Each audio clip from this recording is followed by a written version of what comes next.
pagi Bapak Ibu Saudara sekalian semuanya. Mari kita mulai ibadah online pada pagi hari ini, minggu pagi yang dengan Tuhan diberikan cuaca yang cerah. Mari kita pujikan pujian yang pertama yaitu Bapakku datang.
Ku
Yesus. Haleluya Yesus, terima kasih Bapa. Kami boleh memuji dan memuliakan nama-Mu pada pagi hari ini Tuhan. Dalam kesempatan yang indah ini Tuhan, kami boleh pakai Tuhan untuk sungguh-sungguh memuji dan memuliakan nama-Mu ya Bapa. Haleluya Yesus, terima kasih. Terima kasih Bapa. Terima kasih. Mari dalam nama Tuhan Yesus Kristus sudah berdoa dan mengucap syukur. Haleluya. Amin. Shalom Bapak Ibu Saudara semuanya yang di rumah masing-masing. Kita kembali beribadah online pada pagi hari ini. Kita tetap bersuka cita meskipun kita ada di rumah masing-masing ya Bapak Ibu. Saya berharap semuanya dalam keadaan sehat semuanya. Dengan penuh sukacita kita memuji nama Tuhan. Mari kita pujikan pujian yaitu sungguhlah hidupku telah ditebus. Suka-sukamu Tuhan.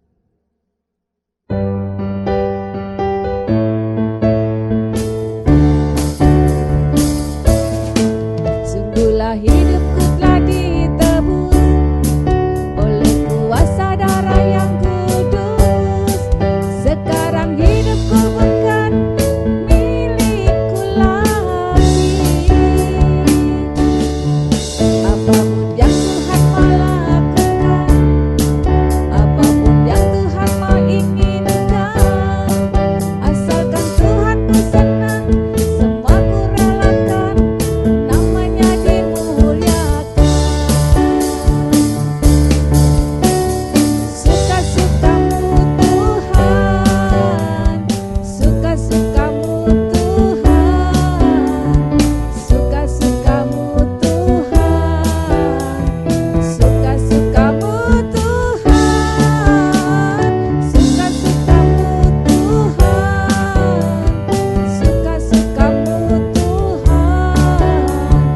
suka-sukamu Tuhan, suka-sukamu Tuhan, sungguhlah hidupku telah ditebus oleh kuasa darah yang kudus. Sekarang hidupku bukan milikku lagi.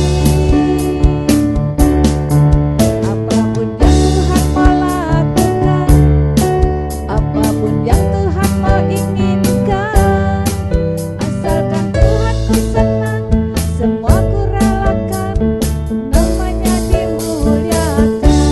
Suka-sukamu Tuhan, suka-sukamu Tuhan, suka-sukamu Tuhan, suka-sukamu Tuhan, suka-sukamu Tuhan, suka-sukamu Tuhan,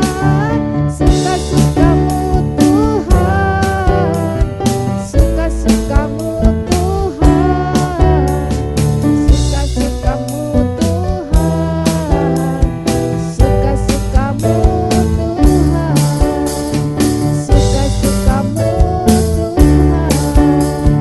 suka-sukamu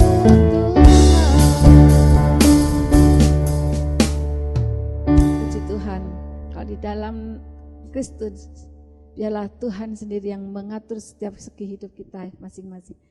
Terima kasih. Mari kita pujikan pujian yang berikutnya yaitu Sakjeke Kula Nderek Gusti.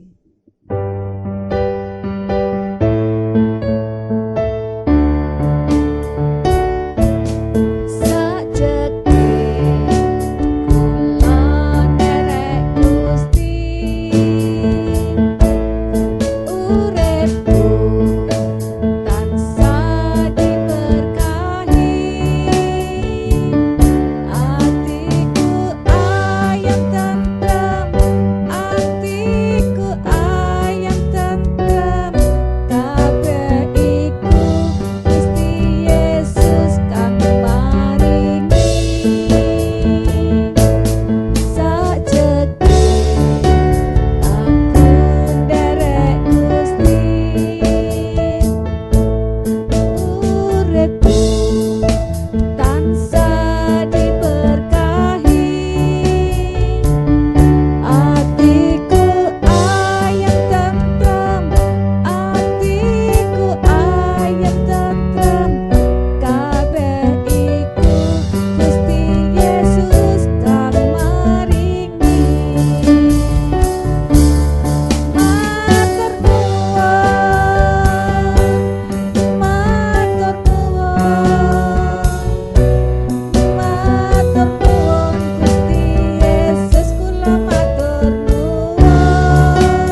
sejak kita mengikut Yesus, bukan saja kita selalu diberkati oleh Tuhan, tetapi pemeliharaan Tuhan begitu nyata dalam setiap segi hidup kita.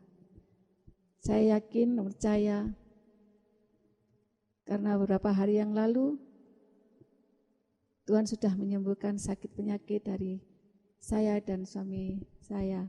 Karena semua itu karena kasih Tuhan Yesus. Mari kita sebelum kita masuk dalam firman Tuhan, mari kita pujikan pujian Allah kuasa melakukan segala perkara. Bahkan dari hal-hal perkara yang kecil, Tuhan tahu. Dan Tuhan nyatakan kasih-Nya dalam setiap kita semuanya. Yakinlah, Tuhan sangat mengasihi kita semua. Allah kuasa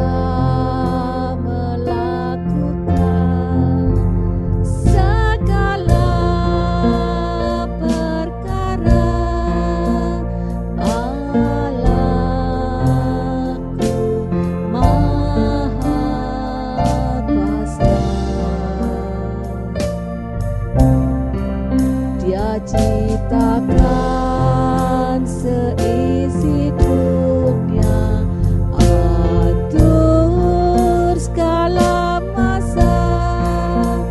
Allahku maha kuasa. Allah kuasa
kasih Bapa, terima kasih.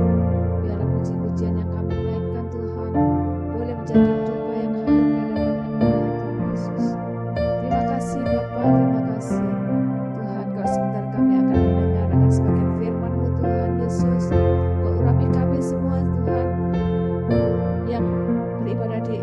masing-masing Tuhan Yesus. Haleluya Yesus. Biarlah mereka boleh Tuhan mendengar setiap firman yang disampaikan oleh hamba-Mu Tuhan Yesus. Urapi hamba-Mu Tuhan dengan kuasa Roh Kudus-Mu ya Tuhan Yesus. Biarlah firman yang ditabur Tuhan boleh menjadi berbuah-buah di dalam setiap hidup kami. Terima kasih Bapa, terima kasih. Kami siap mendengarkan firman-Mu ya Bapa. Hanya dalam nama Tuhan Yesus Kristus kami sudah berdoa dan mengucap syukur. Haleluya. Amin. Puji nama Tuhan, Bapak Ibu Saudara sekalian, hari ini kita kembali lagi berjumpa di dalam kasih Tuhan Yesus Kristus dalam ibadah online. Saudara, hari ini saya ingin kita belajar kebenaran firman Tuhan, bagaimana kita hidup berkenan kepada Tuhan. Saudara, seperti Tuhan Yesus yang hidupnya berkenan kepada Bapa. Haleluya, haleluya. Saudara, kita akan membuka Alkitab kita dalam Matius 3 ayat yang ke-17. Matius 3 ayat yang ke-17, lalu terdengarlah suara dari sorga yang mengatakan, inilah anakku yang kukasihi, kepadanya lah aku berkenan. Saudara, ini Tuhan Yesus saat dibaptis ada suara yang berkata kepadanya, dan itu adalah suara Bapa. Di dalam baptisan ini kita melihat Trinitas Allah berkumpul menjadi satu. Ada Bapa, lalu ada Roh Kudus yang nampak seperti burung merpati.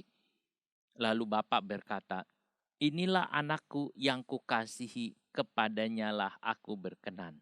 Saudara, Bapa mengatakan kepada Yesus, dia adalah anaknya yang kekasih, anaknya yang satu-satunya.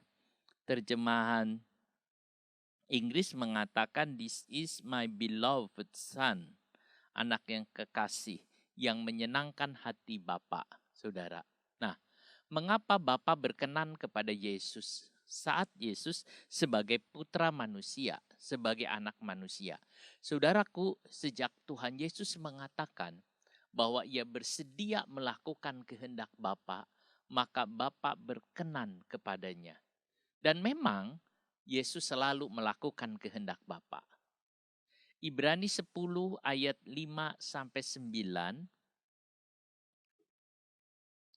Dalam Ibrani 10 ayat 5-9, karena itu ketika ia masuk ke dunia, waktu Yesus masuk ke dunia, menjelma menjadi manusia, ia berkata, korban dan persembahan tidak engkau kehendaki, tetapi engkau telah menyediakan tubuh bagiku. Kepada korban bakaran dan korban penghapus dosa engkau tidak berkenan. Lalu aku berkata, sungguh, aku datang dalam gulungan kitab, ada tertulis tentang aku untuk melakukan kehendak-Mu, ya Allahku. Saudaraku, Yesus tahu Bapa sudah tidak mau lagi korban bakaran. Bapa sudah tidak mau lagi segala jenis korban-korban yang orang Israel itu persembahkan. Sebab hal itu sudah tidak menyenangkan hati Bapa lagi. Korban itu tidak sempurna. Dan Bapa, saudara, sudah tidak ingin korban-korban seperti itu lagi. Bahkan kitab Yesaya mengatakan itu korban itu menjadi kejijikan baginya. Sehingga Tuhan datang. Tuhan Yesus berkata, aku akan datang ke dunia. Aku akan menjadi korban. Untuk apa? Memuaskan hati Bapa, menyenangkan hati Bapa. Itulah sebabnya pada waktu dibaptis, Bapa berkata, ini dia anakku yang kukasihi, kepadanya aku berkenan. Waktu Yesus mau dibaptis, saudara, Yohanes tahu siapa Yesus. Dia adalah anak domba Allah yang akan mengangkut dosa isi dunia. Yohanes berkata, biar aku saja yang dibaptis oleh engkau. Bukan aku yang membaptis kamu, tetapi biar aku yang dibaptis oleh engkau. Tetapi Tuhan Yesus menjawab, biarlah hal itu terjadi, karena demikian sepatutnya kita menggenapkan seluruh kehendak Allah. Biar hal itu terjadi. Biarkan Yohanes yang membaptis Yesus. Yohanes sadar sebetulnya dia tidak layak untuk membaptis Yesus. Bahkan Yohanes mengatakan untuk membuka tali sepatu Yesus saja dia tidak layak. Sebab Yesus itu besar. Dia adalah anak Allah yang besar. Dia adalah Allah, dia adalah Tuhan. Tetapi dalam ayat ini Yesus berkata, biar hal itu terjadi. Saudara, Yesus menundukkan diri, dia taat, dia harus dibaptis. Sebetulnya Yesus tidak perlu dibaptis, sebab dia kudus. Tetapi dia harus menjalankan itu semua menurut peraturan-peraturan sebagai anak manusia. Dia harus menjalankan itu semua. Sebab itu Tuhan Yesus dibaptis. Semua daging harus dikuburkan, harus dibaptis. Dibaptis itu dikuburkan. Mengorbankan daging supaya taat kepada kehendak Bapa. Jadi Tuhan Yesus mengorbankan dirinya, dia datang, dia korbankan. Karena kehidupan daging tidak berkenan kepada Allah. Semua daging harus dikuburkan. Semua daging harus dikuburkan. Itulah sebabnya Yesus dibaptis. Ketika Yesus dibaptis, Bapa berkata, aku berkenan kepadanya. Waktu Tuhan Yesus menguburkan dia semuanya, sifat-sifat dagingnya itu, Bapa berkata, aku berkenan kepadanya. Bapa berkenan kepada Yesus. Sebab Yesus mau melakukan kehendak Bapa. Yesus selalu berkata, kehendakmu yang jadi. Yesus selalu berkata, apapun kehendakmu. Terlebih waktu di Getsemani, Yesus berkata, Bapa bukan kehendakku, tapi kehendakmu. Waktu Bapa mengatakan tidak, kamu tetap harus minum cawan sengsara. Yesus pun minum. Dia mau melakukan. Itulah sebabnya dia berkenan. Kalau kita mau berkenan, maka kita harus melakukan kehendak Bapa. Saudara, ini awal pelayanan Yesus selaku anak manusia. Pada awal pelayanannya, dia sudah menunjukkan bahwa dia adalah orang yang berkenan. Maka pelayanannya sempurna. Korban domba Tuhan tidak suka sebab penuh dengan kecacatan.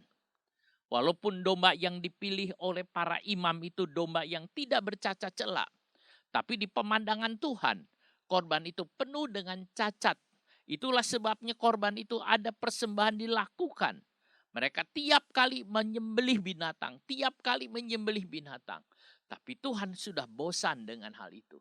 Tuhan ingin yang baru. Yesus melayani dengan tidak ada cacatnya. Sampai ia mati di Golgota, dia tidak ada cacatnya. Inilah dia korban yang sempurna. Yesus adalah anak domba Allah. Dia adalah korban yang sempurna. Saudara, itu yang ada. Sebab itu Bapa berkata, ini anakku yang kukasihi. Itulah sebabnya saudara, biar kita merasakan bahwa pekerjaan Tuhan adalah pekerjaan yang sempurna. Maukah kita juga hidup tidak bercacat celah?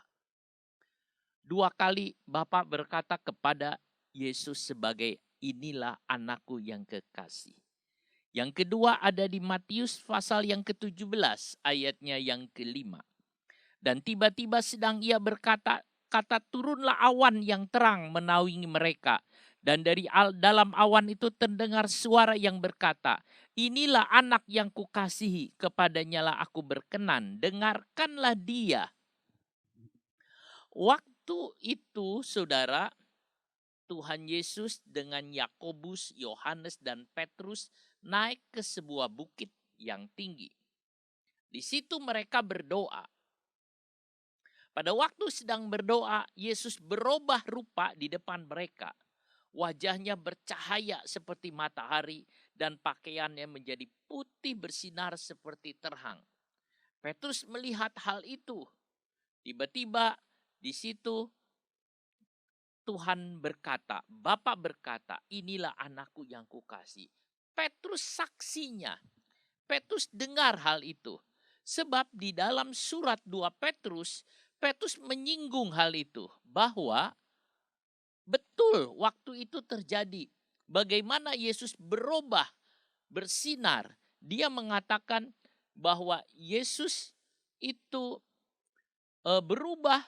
Lalu kemudian ada suara yang mengatakan, inilah anakku yang kekasih, kepadanya aku berkenan. Saudara, itu yang kita bisa lihat. Ini peristiwa yang luar biasa. Tetapi yang kita lihat adalah perkataan Bapa yang mengatakan, inilah anakku yang kekasih, kepadanya aku berkenan. Saudara, Bapa itu berkenan kepada Yesus. Ini sudah kira-kira 3 tahun pelayanan Yesus. Saudara, tetap berkenan. Sebelum pelayanan, Yesus berkenan. Sesudah pelayanan, Yesus berkenan kepada Bapa. Di dalam pelayanan juga dia berkenan. Hidupnya sangat berkenan. Ini peristiwa saat Yesus dimuliakan, saudara. Saat itu Musa dengan Elia bersama dengan Yesus membicarakan soal penggenapan Yesus di Yerusalem, yaitu penyaliban Yesus. Bapa berkenan. Waktu Musa dengan Elia membicarakan tentang bahwa Yesus akan pergi ke Golgota dan disalibkan di sana, Bapa berkenan. Sebab Yesus mau mengambil beban Bapa. Yesus mau mengambil beban itu untuk menyelamatkan manusia. Dalam pikiran Bapa hanya satu, menyelamatkan manusia. Bagaimana manusia itu diselamatkan? Bagaimana manusia itu tidak binasa? Dan Yesus mengatakan, aku mau melakukan kehendak-Mu, Bapa. Sebab itu Bapa berkata, inilah anakku yang kukasihi, kepadanya aku berkenan. Saudara, Bapa mempunyai beban akan keselamatan manusia. Jika ada yang mau mengambil beban itu, maka Bapa berkenan. Kalau saudara yang melayani Tuhan, saudara mau melayani Tuhan dan mau mengambil beban tentang pelayanan, beban untuk menyelamatkan manusia dari kematian, beban untuk menyelamatkan manusia dari dosa, maka Bapa berkenan. Saudara semua yang ada di rumah, saudara semua yang mendengarkan firman ini, kalau saudara mengambil beban ini, Tuhan, aku ingin semua orang bisa diselamatkan. Dan saudara mengambil bahagian di dalam doa, saudara mengambil bahagian di dalam pemberitaan Injil, saudara mengambil bahagian di dalam keuangan, maka Bapak berkenan kepada saudara. Bapak mengatakan, ini juga aku berkenan. Saudara, itu yang kita lihat. Tuhan Yesus, waktu belum pelayanan, hidup Yesus berkenan kepada Bapa. Waktu dalam pelayanan, hidup Yesus juga berkenan. Berkenan, saudara, dalam bahasa Yunani ditulis eudokeo, dari kata eu itu artinya baik, dokeo itu artinya berpikir, berpikir baik. Maksudnya di sini adalah setuju, saudara. Eudokeo itu boleh diterjemahkan setuju, aku setuju. Di terjemahan Alkitab Indonesia ditulis berkenan, aku berkenan. Sebetulnya ada juga artinya aku puas. Inilah anakku yang kukasihi, kepadanya aku setuju. Makanya di Matius 17 dikatakan, dengarlah dia, sebab aku setuju pada dia. Sebab aku setuju. Saudara, di dalam Matius 17 kan ada kata dengarlah dia. Inilah anakku yang kukasihi, kepadanya lah aku berkenan. Dengarkanlah dia. Hear him. Dengarkanlah dia, saudara. Kita lihat, dengarkan dia. Saudara setuju, itu juga artinya aku puas dengan dia. Korban bakaran mungkin menenangkan hati. Tetapi korban Yesus memuaskan hati Bapa, memperkenankan Tuhan. Artinya setuju, setuju saudara. Tuhan setuju dengannya. Matius 12 ayat 18 sampai 21. Di dalam Matius 12 kita melihat, saudara, Matius 12 ayat 18. Lihatlah hambaku, atau dari ayat 17, supaya genaplah firman yang disampaikan oleh Nabi Yesaya. Lihatlah, itu hambaku yang kupilih, yang kukasihi, dan yang kepadanya jiwaku berkenan. Aku akan menaruh rohku ke atasnya, dan ia akan memaklumkan hukum kepada bangsa-bangsa. Ia tidak akan berbantah dan tidak akan berteriak, dan orang tidak akan mendengar suaranya di jalan-jalan. Buluh yang patah terkulai tidak akan diputuskannya, dan sumbu yang pudar nyalanya tidak akan dipadamkannya, sampai ia menjadikan hukum itu menang. Saudara, Yesaya menubuatkan tentang Yesus, bahwa dia mengatakan dalam nubuatannya itu, lihatlah hambaku yang kupilih. Maksudnya Yesus yang dipilih, yang kukasihi, dan yang kepadanya jiwaku berkenan. Saudaraku, Tuhan Yesus itu berkenan, dipilih, dikasih, dan dia berkenan. Yesus hamba yang berkenan kepada Bapa. Ya, taat sampai mati, sampai mencucurkan darah. Saudara, dia ada taat. Yesus melakukan kehendak Bapa. Taat dan setia itu penting, saudara. Ketaatan dan setia itu penting. Kekristenan itu yang dipentingkan satu, taat dan setia, saudara. Taat dan setia kepada firman Allah. Saudara, bukan keberhasilan yang Tuhan tanyakan pada waktu saudara masuk sorga. Tapi Tuhan tanya ketaatan dan kesetiaan.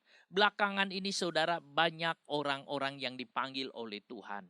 Teman saya juga dipanggil oleh Tuhan baru-baru ini, saudara, kena COVID. Lalu ada yang meninggal lagi, saudara. Apakah Tuhan akan berkata, kamu begitu pas datang sampai sorga, ya kau telah berhasil? Tidak, saudara. Dia berkata selalu, hai hambaku yang setia, hai hambaku yang taat, saudara. Jadi kesetiaan dan ketaatan itu penting, saudara. Saudaraku, itu yang ada. Mungkin saudara seperti Nabi Yeremia, yang kata orang dia tidak sukses. Tetapi yang Tuhan lihat adalah setia dan taat. Maukah saudara setia dan taat? Itu perlu, saudara, biar kita mau setia dan taat kepada Tuhan. 1 Samuel 15:22. Saudaraku, waktu itu Tuhan bicara kepada Saul untuk membunuh semua orang Amalek, habis semua ternaknya, semuanya, rajanya dibunuh semua. Tetapi Saul tidak melakukan itu. Saul melihat, saudara, ada binatang-binatang yang tambun, binatang-binatang yang baik-baik. Dia berkata, aku mau simpan ini, aku akan persembahkan korban kepada Tuhan. Tetapi saat itu Samuel datang dan dia berkata kepada Saul, apakah sudah melakukan perintah Tuhan? Saudara, 1 Samuel 15:22. Tetapi jawab Samuel, apakah Tuhan itu berkenan kepada korban bakaran dan korban sembelihan sama seperti kepada mendengarkan suara Tuhan? Sesungguhnya mendengarkan lebih baik daripada korban sembelihan, memperhatikan lebih baik daripada lemak domba jantan. Bagi Tuhan, segala jenis korban bakaran, korban persembahan, itu tidak ada artinya kalau manusia, kalau umat Tuhan tidak mau mendengar suara Tuhan, tidak dengar-dengaran kepada Tuhan.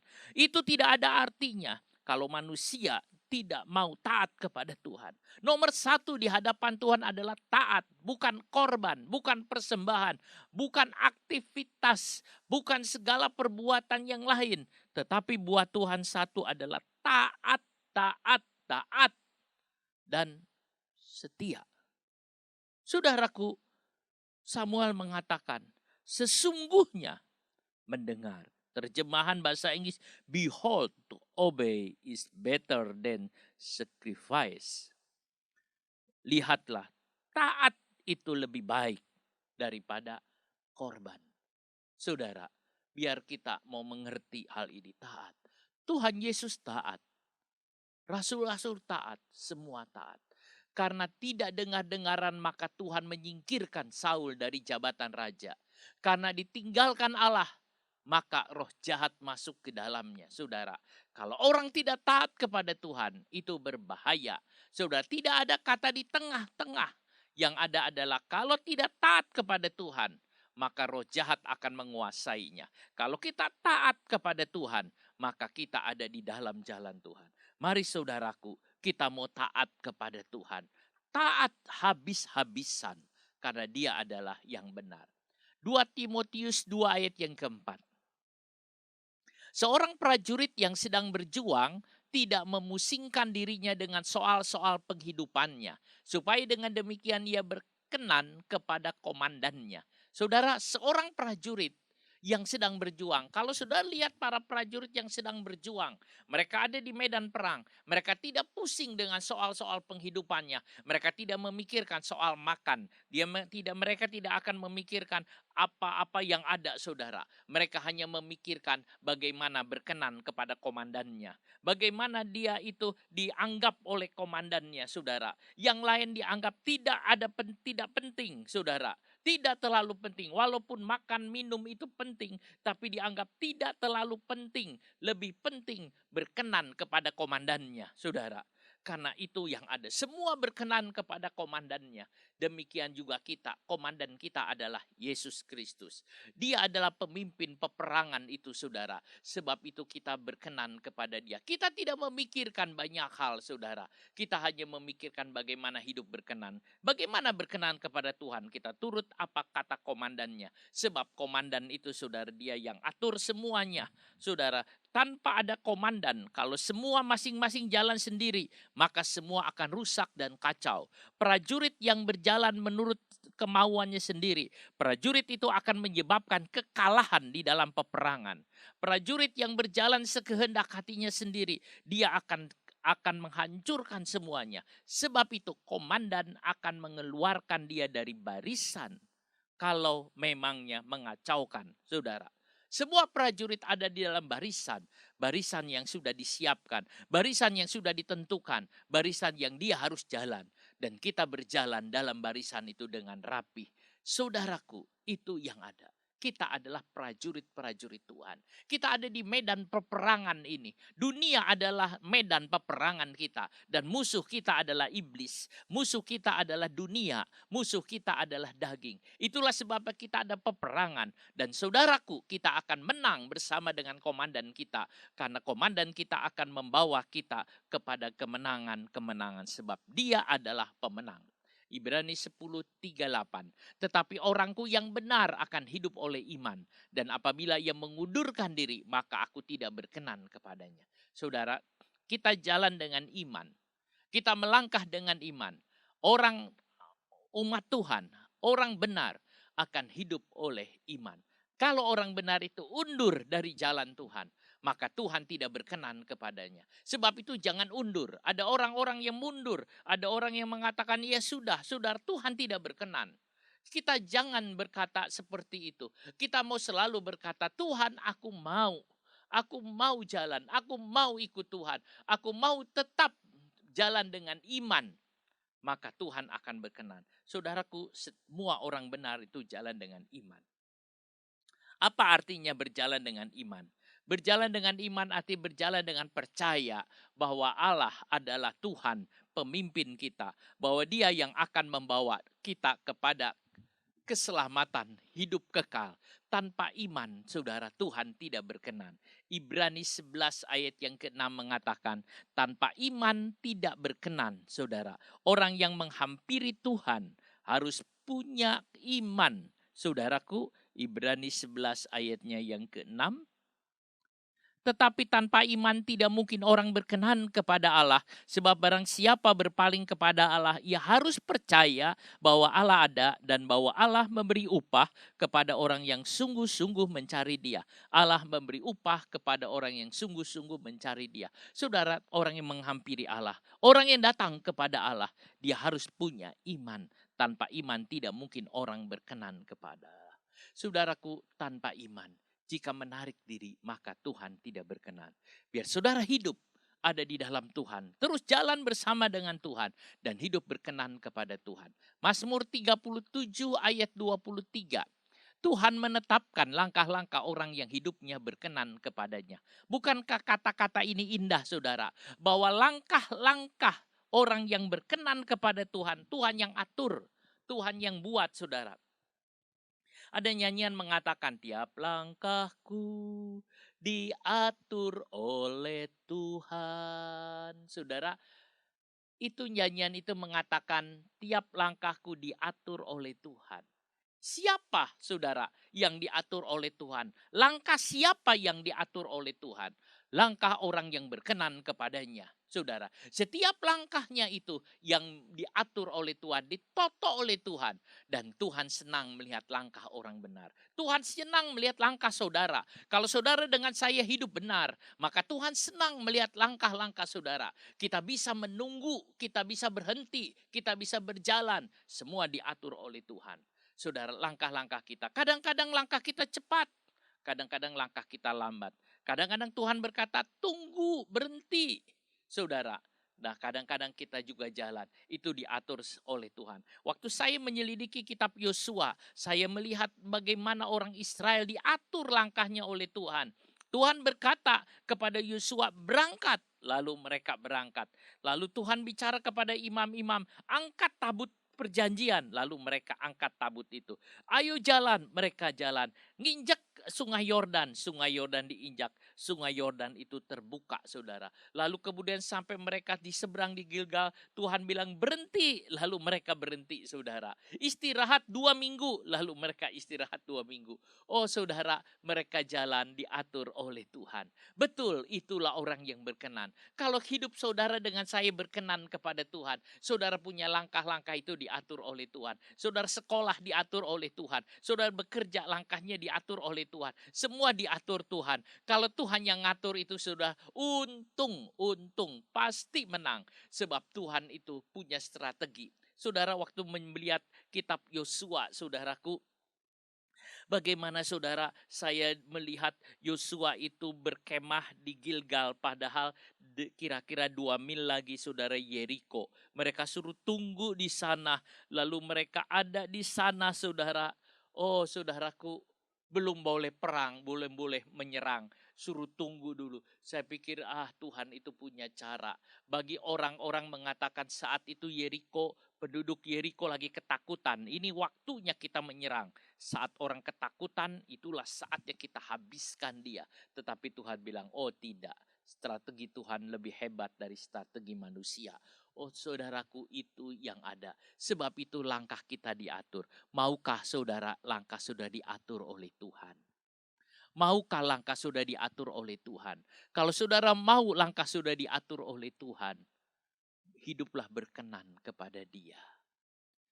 Mazmur 37 ayat 24. Sekalipun terjatuh, tidak akan terlempar karena Tuhan memegang tangannya.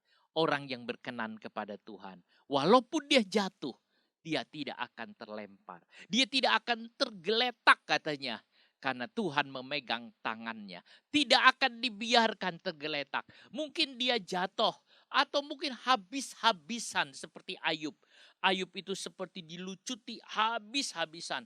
Semua hartanya habis saudara. Anaknya mati semua, satu pun tidak ada. Itu saudara betul-betul dibikin habis. Lalu kemudian Ayub kena penyakit yang parah sekali saudara.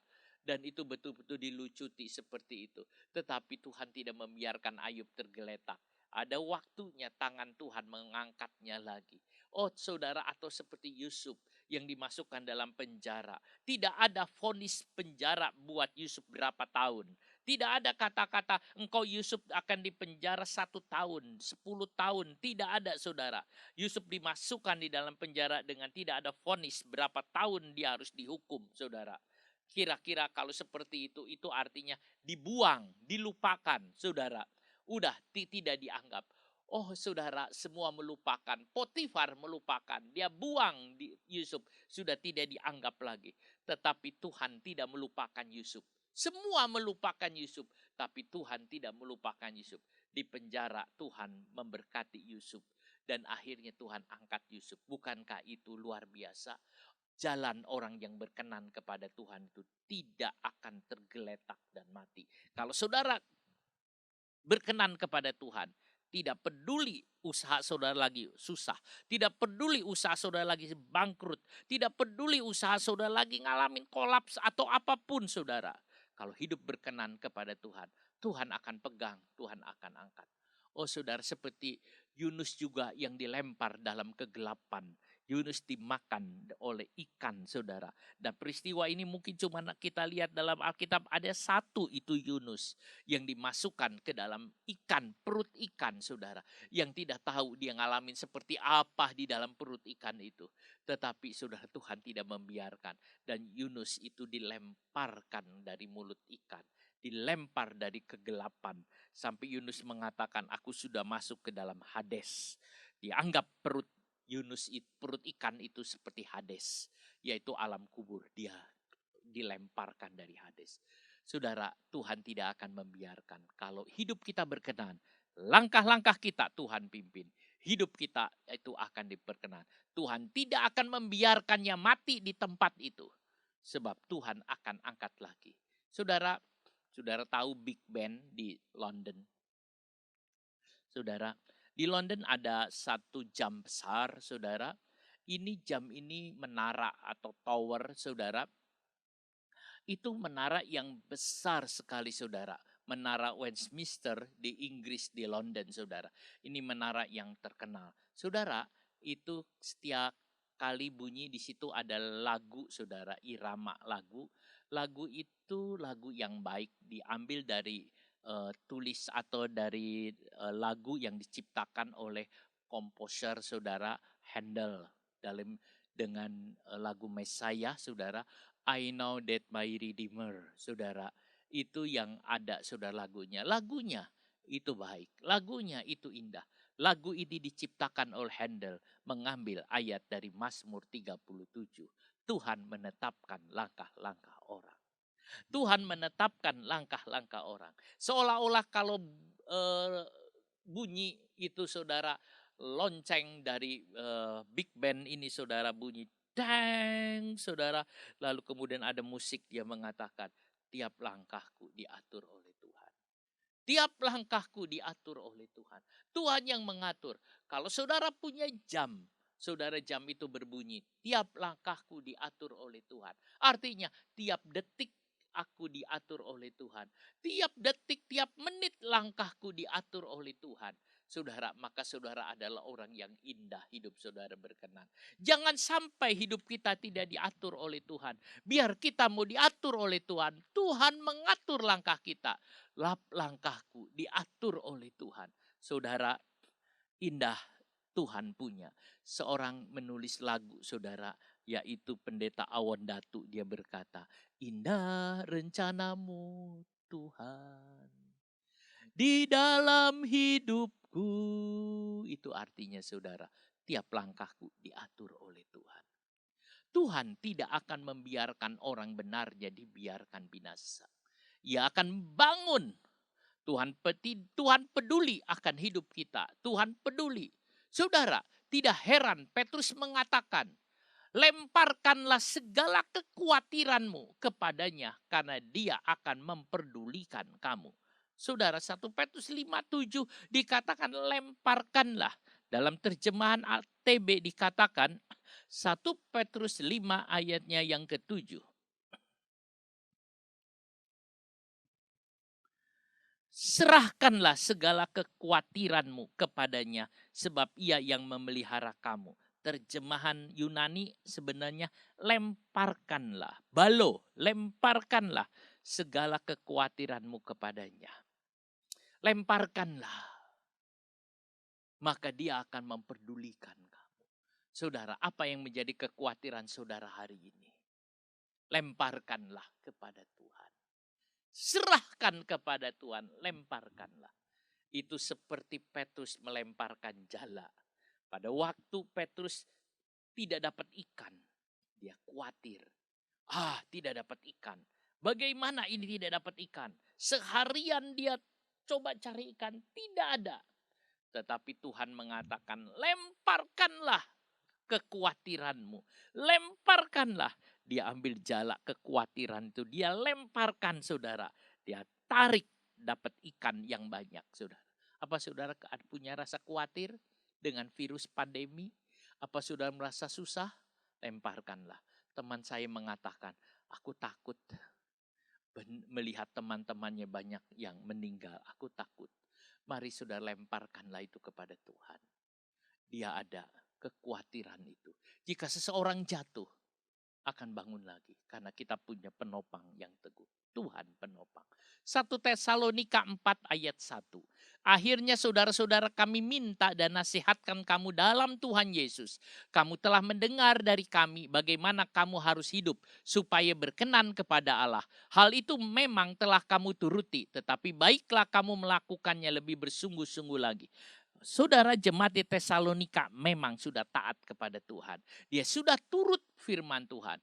Tapi Paulus mengatakan lebih lagi, sungguh-sungguh lagi, lebih sungguh-sungguh lagi. Saudara, itu juga yang diminta oleh Tuhan kepada saudara dengan saya.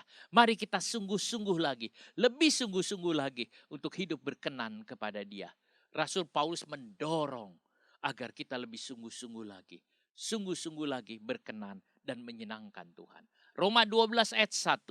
Karena itu saudara-saudara, demi kemurahan Allah, aku menasihatkan kamu supaya kamu mempersembahkan tubuhmu sebagai persembahan yang hidup, yang kudus dan yang berkenan kepada Allah. Itu adalah ibadahmu yang sejati. Saudaraku, persembahkanlah tubuhmu, persembahkanlah hidupmu kepada Tuhan. Karena itu yang berkenan. Saudara punya tubuh bukan milik saudara lagi. Saudara punya hidup bukan milik saudara lagi. Sebab saudara sudah ditebus. Tapi Tuhan minta kepada kita penyerahan kita, saudara. Tuhan minta secara hukum. Semua orang yang percaya itu sudah ditebus oleh Tuhan Yesus. Dan Yesus berhak atas hidup saudara. Yesus berhak atas hidup saya.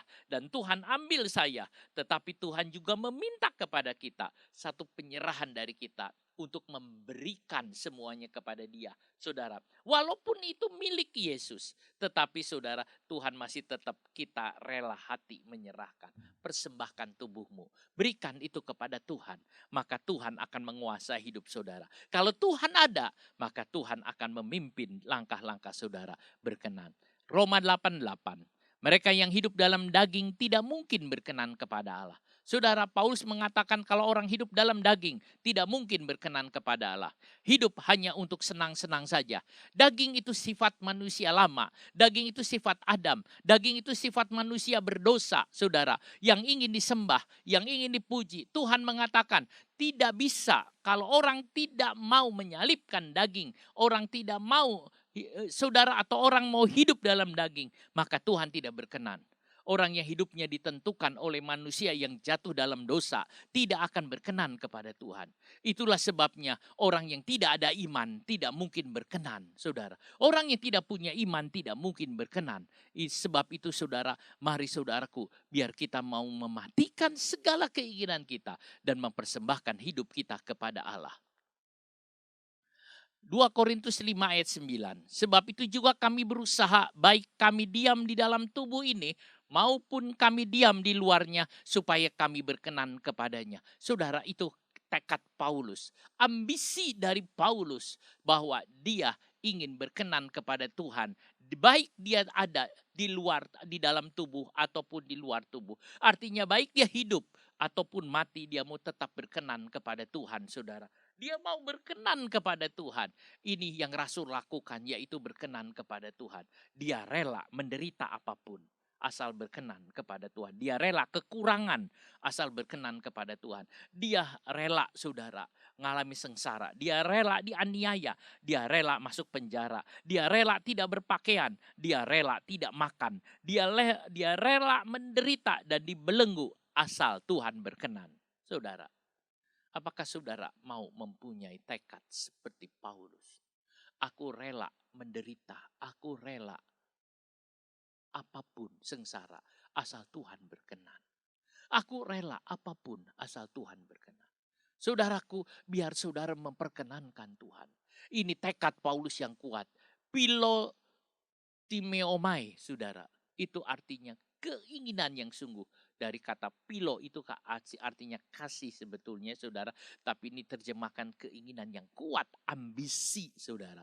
Seperti seorang hamba yang ingin menyenangkan tuannya. Ini ambisinya. Ambisi hamba itu ingin menyenangkan tuannya. Ambisi Paulus ini ingin menyenangkan tuannya. Bukan kekayaan, tetapi Tuhan. Saudara, apakah ambisi saudara? Apakah ambisi saudara? Apakah keinginan saudara? Apakah tekad saudara?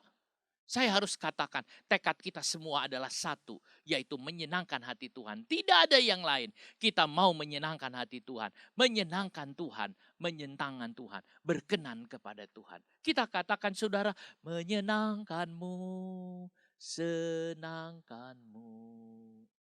Hanya ini kerinduanku, menyenangkanmu, senangkan hatimu, hanya itu kerinduanku.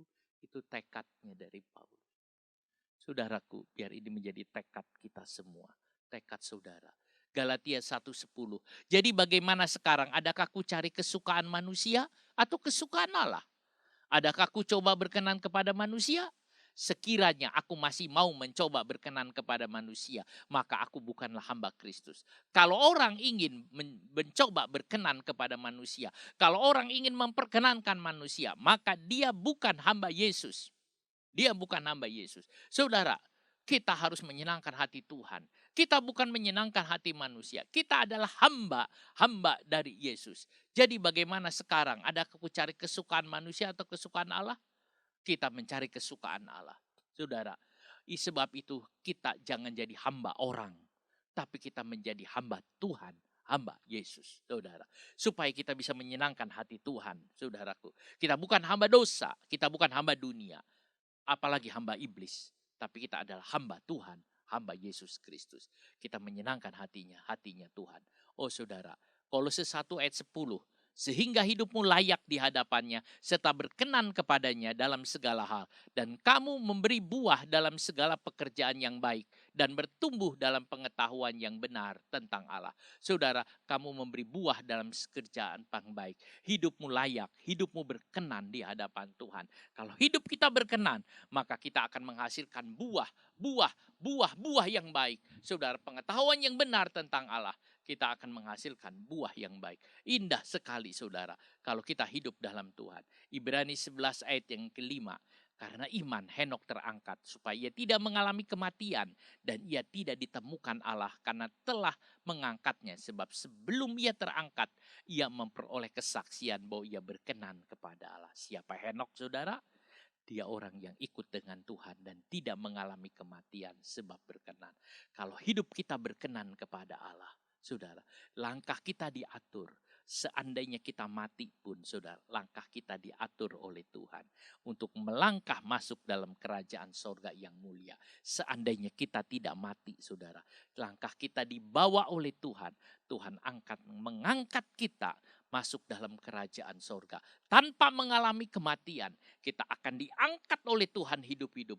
Oh luar biasa, saudara, Tuhan Yesus mau segera datang. Itulah sebabnya kita semakin hari semakin memperkenankan Tuhan. Mari saudara, semakin hari semakin memperkenankan Tuhan. Biar Tuhan berkenan di dalam kita. Kadang senang saudara. Saya juga senang kalau bisa menyenangkan hati Tuhan. Bisa berkenan. Hidup kita ini buat apa saudara?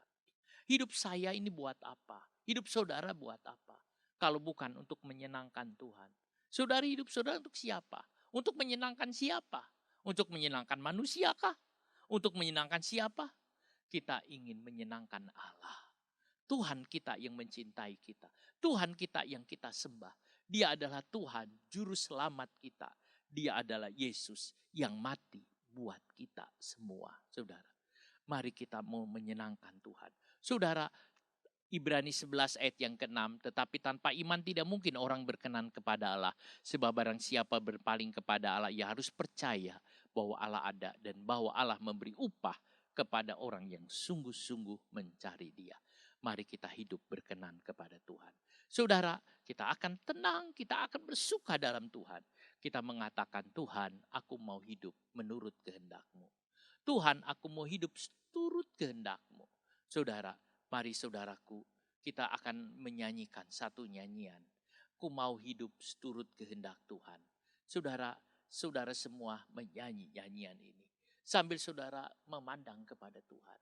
Sambil saudara menengadah kepada Tuhan. Tuhan, aku mau hidup berkenan kepadamu. Aku mau hidup menurut kehendak-Mu. Aku mau hidup saudara. Hari ini saudara berikan kepada Tuhan. Persembahkan hidup saudara kepada Tuhan. Tuhan ingin hidup saudara menurut kehendak Tuhan. Kita nyanyi nyanyian ini.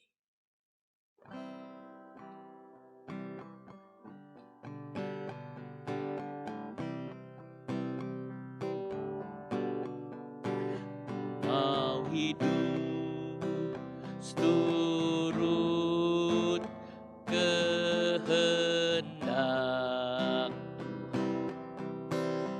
mau memberi semua yang ku dapat berikan.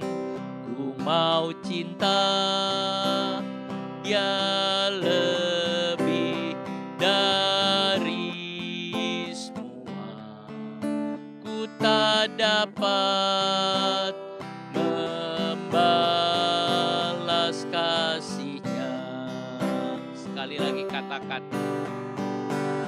mau hidup seturut kehendak Tuhan, mau memberi semua yang ku dapat berikan.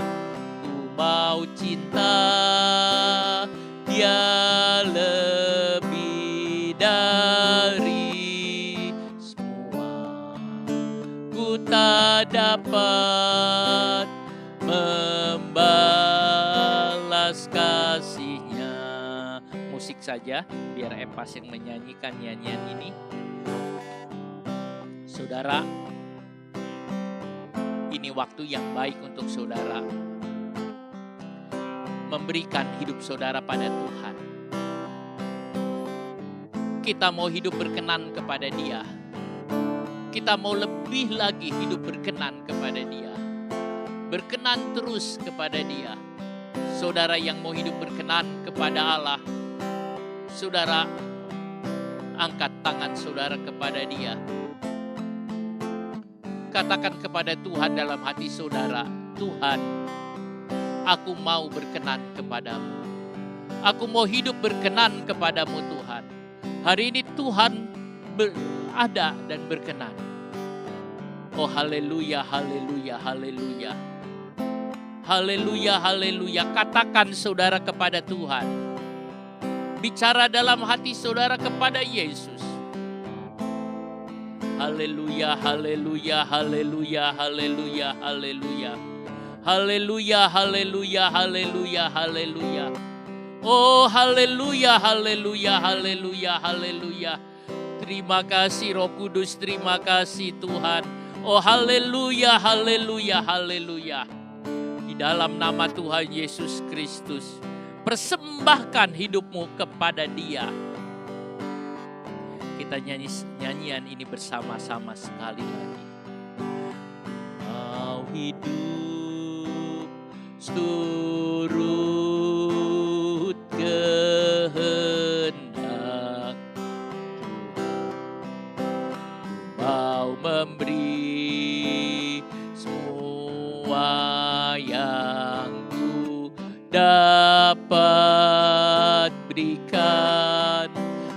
Mau cinta Dia lebih dari semua. Ku tak dapat membalas kasih-Nya. Bapa di sorga, kami berterima kasih kepadamu untuk kebenaran firman-Mu, bahwa Tuhan menyuruh kami semakin hari hidup berkenan kepadamu Tuhan. Ajar kami berkenan kepadamu Tuhan. Ampuni salah kami Tuhan, kalau kami sudah tidak berkenan, tapi tolong kami Tuhan, untuk kami bisa berkenan penuh lagi Tuhan, sehingga kami bisa berkenan dan berjalan dalam Engkau. Bapa di sorga, terima kasih buat firman-Mu. Hamba-Mu ingin firman-Mu bekerja di dalam hati kami semua, sehingga kami berubah menjadi indah di dalam Engkau Tuhan. Tiap langkah kami, Tuhan yang pimpin dan atur. Terima kasih banyak Bapak. Tuhan berkati semua hidup kami. Berkati kami Tuhan. Berkati hidup kami Bapa. Terima kasih Tuhan Yesus, terima kasih. Tuhan, kami serahkan dalam tangan-Mu seluruh jemaat-Mu Tuhan. Beri kesehatan, beri kekuatan. Di dalam pandemi ini tolong Tuhan. Berikan imun yang baik Tuhan. Supaya bisa menghadapi segala macam pandemi itu dengan baik. Tolong Tuhan, lindungi Tuhan, lindungi seluruh umat-Mu, berkati anak-anak, berkati dan lindungi Bapa. Kami tahu COVID ini jahat, tetapi tangan Tuhan bisa melindunginya. Lindungi Bapakku. Terima kasih Tuhan Yesus, terima kasih. Tuhan, sebentar kami mengakhiri ibadah ini, kami serahkan semua di dalam tangan-Mu. Tuhan, Kau tolong Tuhan Yesus, biar Engkau memberkati anak-anak-Mu hari ini Tuhan.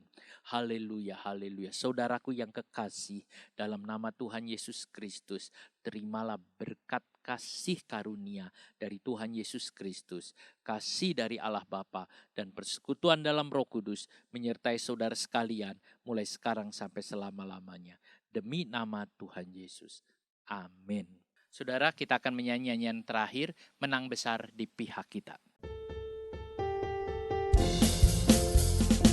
Menang besar di pihakku, menang besar di pihakku.